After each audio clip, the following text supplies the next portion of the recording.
Alors ici, on a un bateau à voile. C'est la force du vent qui le fait avancer. Dans ce cas-ci, on peut voir qu'il y a un vent arrière qui pousse sur les voiles d'en avant et qui fait avancer le bateau dans la même direction que le vent arrière. Qu'est-ce qui se passe cependant si le vent n'est pas parfaitement dans la direction où on veut aller?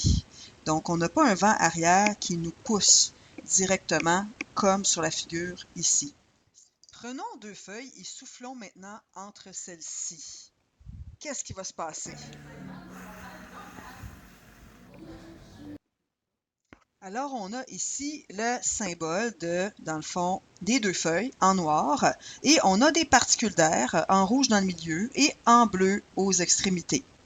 Donc, l'intuition première, c'est que si on souffle entre les deux, ça va s'en aller vers l'extérieur. C'est pas ce qui est arrivé. Mais ce qu'on peut évidemment supposer, c'est que toutes nos particules, ça bouge tout le temps. On est dans l'air. Là, j'ai fait comme une capture d'écran des petites particules, mais ça bouge tout le temps, donc il y a certaines forces. Les forces, présentement, sont nécessairement en équilibre parce que la feuille ne bouge ni d'un bord ni de l'autre présentement, les deux feuilles. Qu'est-ce qui arrive si on amène un vent? Ça, on imagine que c'est une pointe de flèche qui s'en va vers notre face. Donc, on imagine le vent qui s'en vient vers nous comme ça ici. Qu'est-ce qui se passe? Nos particules rouges ont tendance à vouloir venir vers nous, vers notre face. Si elles font ça, ça veut donc dire qu'elles ont un petit peu moins de force sur les côtés parce qu'elles ont plus de force vers nous, vers notre visage. Donc, qu'est-ce qui se passe?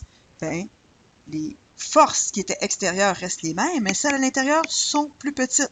Donc, les feuilles se rapprochent. Alors, si on compare avec l'original, on voit que quand c'était comme ça à gauche, c'était en équilibre parce que les forces étaient les mêmes, c'était équilibré.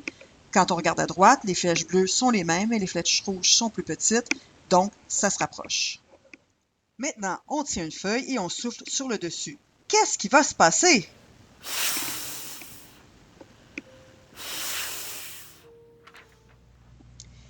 Alors, voici une représentation de la feuille qui pend et des particules d'air qui bougent un peu partout comme ça. Contre-intuitivement, quand on a soufflé sur le dessus, la feuille est montée. Alors, pourquoi ça s'est passé? C'est le même principe que tantôt. Donc, présentement, les particules bougent partout, mais tout est en équilibre. La feuille ne bouge pas. Qu'est-ce qui se passe quand on souffle? Quand on souffle, on a tendance à ramener les particules rouges un peu plus vers la gauche, donc elles sont moins fortes. Qu'est-ce qui se passe? Les particules bleues qui gardaient les mêmes forces, sont plus fortes. Donc, la feuille va monter parce qu'en bas, c'est plus fort. Donc, on compare, on voit ici que les particules rouges, elles étaient plus fortes au début, elles sont moins fortes dans la direction vers la feuille. Comment ça fonctionne pour un bateau? C'est le même principe. Alors, on est une vue de dessus. On a la voile qui est comme ça, qui est en noir. Qu'est-ce qui se passe? C'est en équilibre présentement. On amène un vent. Qu'est-ce qu'on amène? On amène un vent qui est de devant comme ça, qui n'est pas un vent arrière. Qu'est-ce qui se passe? Nos petites particules rouges sont moins fortes.